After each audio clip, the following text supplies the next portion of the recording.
Hey guys, let's talk about place value and 10 times and 100 times as much. If something is one place value bigger than the other, it's 10 times as much. If it's two place values bigger, it's 100 times as much. Three times as bigger, 1,000 times as much. Let's use that and do this word problem. Sean has 24 pretzels. Ashton has 10 times as many. So what do we know? Sean has 24. Ashton has 10 times as many. How many pretzels does Ashton have? So Sean has 24 and Ashton has 10 times as many as Sean.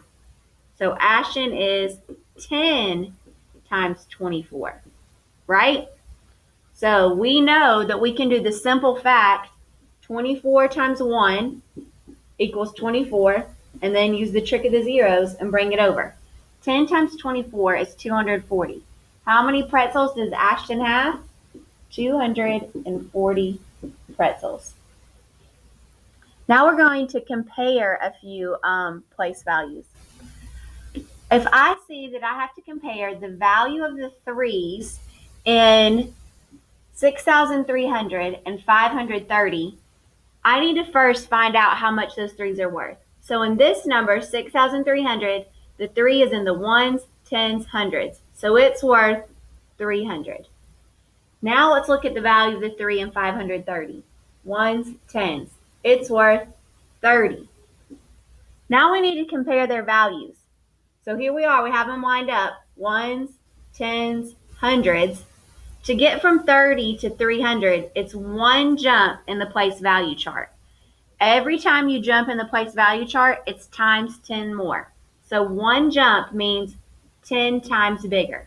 So 300 is 10 times bigger than 30. All right, let's look at the next one. We're doing the value of the digit 2. This 2 is in the thousands place, so how much is it worth? You're right, 2,000. The second 2 is in the hundreds, so we know it's worth 200. You see how I lined up the ones place in the hundreds, tens place, in the hundreds place, so you could see the jumps very easily? So to get from this 2 to the next 2 is one jump. So how many times bigger is it? 10 times.